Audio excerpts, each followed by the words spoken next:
Hello বন্ধুরা, আসসালামু আলাইকুম and welcome to my channel a day of daily life.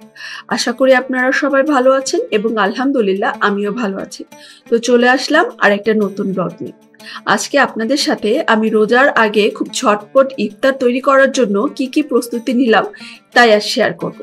So এই জন্যই এখানে কিছু ড্রামস্টিক মেরিনেট করে রাখছিলাম যেন রোজার সময় মানে রোজার মধ্যে ইফতারের সময় ঝটপট ভেজে খাওয়া যায়। আর মেরিনেট করার জন্য আমরা মাংস রান্না করতে যা যা মশলা দিই সব ধরনের মশলা, সাথে শুধু টক দই আর সয়া সস দিয়ে অ্যাড করে খুব ভালোভাবে মেরিনেট করে রাখছিলাম।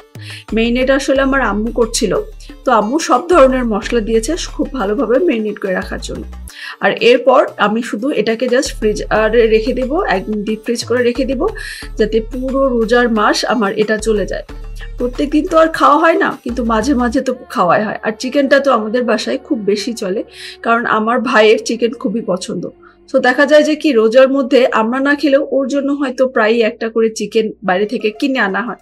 সো এবার আম্মু বললো আর বাইরে থেকে এসব কিনে আনা যাবে না, এজন্যই একদম মাশাআল্লাহ অনেকগুলোই চিকেন ড্রামস্টিক মেরিনেট করে রাখলাম যেন ইফতারের সময় ঝটপট ভেজে খাওয়া যায়।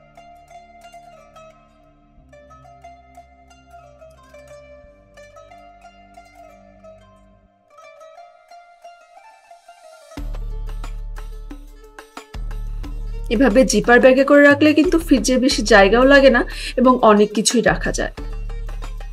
The next morning. আর যেহেতু রোজার মধ্যে খুব বেশি শরবত খাওয়া হয়, আর সেজন্যই আমাদের বাসায় পুদিনা লেবুর শরবতটা কিন্তু খুব বেশি চলে। এজন্যই আগে থেকে কিছু পুদিনা লেবু ব্লেন্ড করে রাখছিলাম যেন ইফতারের সময় শুধু চিনি অ্যাড করে বাস খুব মজাদার একটা শরবত হয়ে যায়। আর এজন্যই এখানে কিছু আগে থেকে ব্লেন্ড করে রাখা। প্রথম আসলে বেশি একটা ব্লেন্ড করতে পারিনি, যতটুকু পুদিনা পেয়েছি ততটুকু ব্লেন্ড করে রেখেছি, পরে অবশ্য আরও রেখেছি। A few moments later. আর যেহেতু অনেক ধরনের ভাজা পোড়া খাওয়া হয় সেজন্য এবার ব্রেড ক্রামটা বাসায় বানিয়ে নিলাম। আর এর জন্য এখানে পাউরুটি ভেজে তারপরে আমি আসলে গুঁড়া করে নিচ্ছিলাম। এরপরও আমি এই পাউরুটি মানে ব্রেড ক্রামটা ফ্রিজে রেখে দেবো যেন নষ্ট না হয়ে যায়, কারণ আমার হয়তো এত ভালোভাবে ভাজা হয়নি। আর ব্রেড ক্রাম তো সব কিছুতেই লাগে। আর এখানে কিছু ফ্রেঞ্চ ফ্রাই ভাজার জন্য আলু কেটে রাখছি।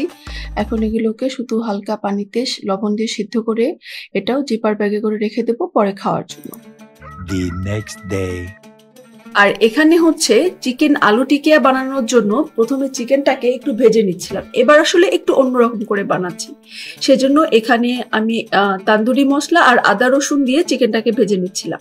আর এরপর ম্যাশড আলুর মধ্যে গরম মশলা, চাট মশলা, রসুন না পেঁয়াজ, কাঁচামরিচ, ধনিয়া পাতা, চিকেন, ব্রেড ক্রাম সবকিছু দিয়ে ভালোভাবে মেখে এরকমভাবে বড়ার মতো বানিয়ে রাখছিলাম, যে যার মতো শেপ করে রাখা যায়।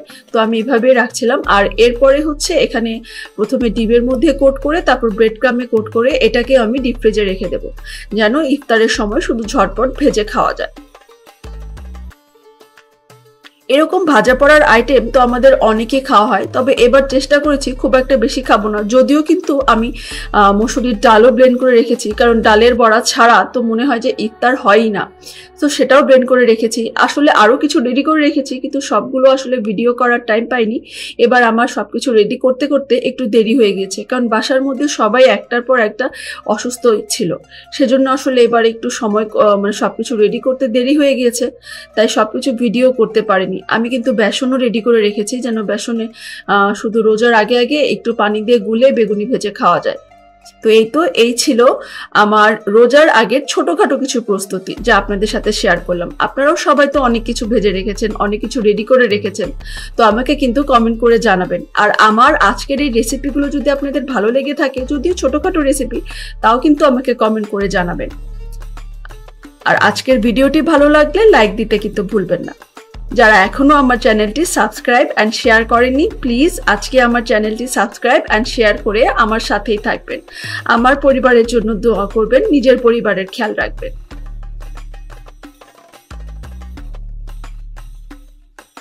সো এই ছিল আমার চিকেন আলু টিকিয়া।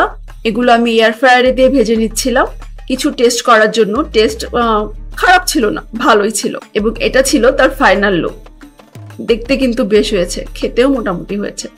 তো আজকের মতো এখানেই বিদায় নিচ্ছি। আমার পরিবারের জন্য দোয়া করবেন, নিজের পরিবারের খেয়াল রাখবেন। আর ভিডিওটি ভালো লাগে একটা লাইক দিতে কিন্তু ভুলবেন না। আল্লাহ হাফেজ।